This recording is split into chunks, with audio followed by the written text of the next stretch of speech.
باپ اور بیٹے اور روح القدس کے نام سے آمین۔ آج ہم مقدس یوحنا کی انجیل اس کا 10واں باب اور اس کی آیات 22 تا 25 پر دھیان کریں گے، اور آج ہم خدا کی زبان سیکھنا اس کے بارے میں سنیں گے۔ اور یروشلم میں عید تجدید ہوئی اور جاڑے کا موسم تھا، اور یسوع ہیکل کے اندر سلیمانی برآمدے میں ٹہل رہا تھا۔ تب یہودیوں نے اسے آ گھیرا اور اس سے کہا کہ تو کب تک ہمارے دل کو ڈاواڈول رکھے گا؟ اگر تو المسیح ہے تو ہم سے صاف کہہ دے۔ یسوع نے جواب دیا کہ میں نے تم سے کہہ دیا ہے، مگر تم یقین نہیں کرتے۔ جو کام میں اپنے باپ کے نام سے کرتا ہوں وہی میرے گواہ ہیں۔ یہ لوگ کیوں نہ جان سکے کہ یسوع مسیح ہے؟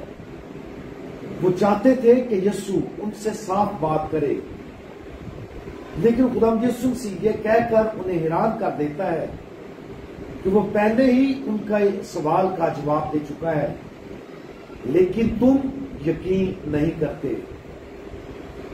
انجیل مقدس کا یہ حوالہ خداوند یسوع مسیح کے اچھے چرواہے ہونے کے بارے میں خوبصورت تعلیم کو جاری رکھتا ہے۔ یہ دلچسپ بات ہے کہ یہ لوگ چاہتے ہیں کہ یسوع واضح طور پر اس بارے میں بات کرے کہ آیا وہ مسیح ہے یا نہیں، لیکن اس کی بجائے خداوند یسوع اس حقیقت کے بارے میں واضح طور پر بات کرتا ہے کہ وہ اس پر اس لیے یقین نہیں کرتے کیونکہ وہ اس کی سنتے نہیں ہیں۔ انہوں نے اس کی کہی ہوئی باتوں کو کھو دیا ہے اور الجھن میں پڑے ہوئے ہیں۔ ایک چیز جو آج کی انجیل مقدس ہمیں سکھاتی ہے وہ یہ ہے کہ خدا ہم سے اپنے طریقے سے بات کرتا ہے۔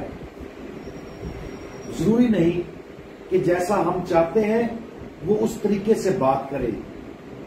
وہ ایک صوفیانہ، گہری، نرم اور پوشیدہ زبان بولتا ہے۔ وہ اپنے گہرے بیگ کو صرف ان لوگوں پر ظاہر کرتا ہے جو اس کی زبان سیکھنے آئے ہیں،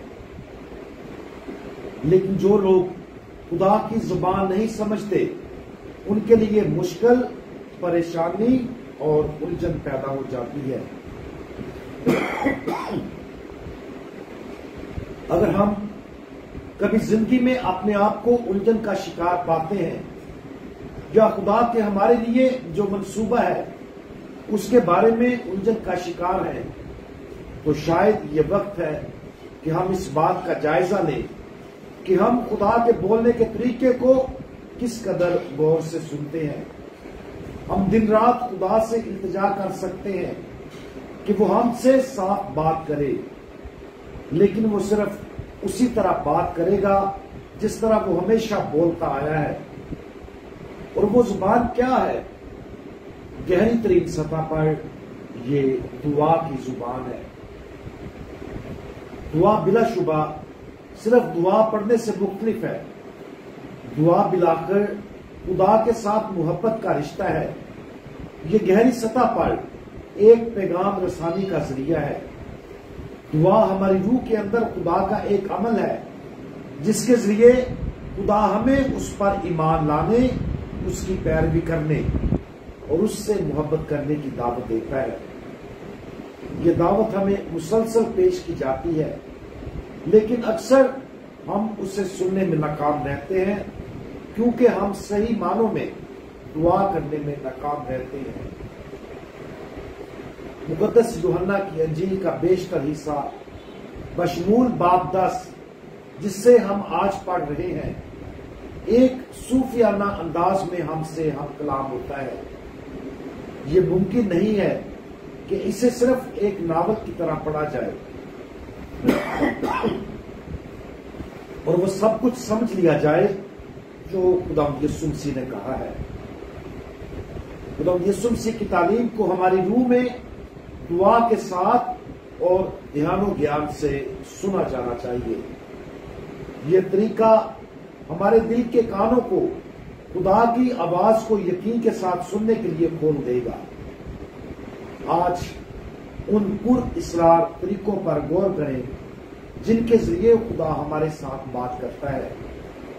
اگر ہم نہیں سمجھتے کہ وہ کیسے بولتا اور ہم سے ہم کلام ہوتا ہے تو یہ ایک اچھا نقطۂ آغاز ہے۔ اس انجیل کے ساتھ وقت گزاریں، دعا کے ساتھ اس پر غور کریں، خداوند یسوع مسیح کے الفاظ پر غور کریں، اس کی آواز سنیں، خاموش دعا کے ذریعے اس کی زبان سیکھیں اور اس کے مقدس الفاظ کو ہمیں اس کی طرف لے کر جانے دیں۔ ہمارے پراسرار اور پوشیدہ خداوند، آپ دن رات ہمارے ساتھ بات کرتے اور مسلسل ہم پر اپنی محبت کا اظہار کرتے ہیں۔ آپ کی بات کو سننے میں ہماری مدد فرمائیں تاکہ ہم ایمان میں گہرے اور مضبوط ہوں اور پوری طرح سے آپ کے پیروکار بن سکیں۔ خداوند یسوع مسیح ہمارا بھروسہ آپ پر ہے، آمین۔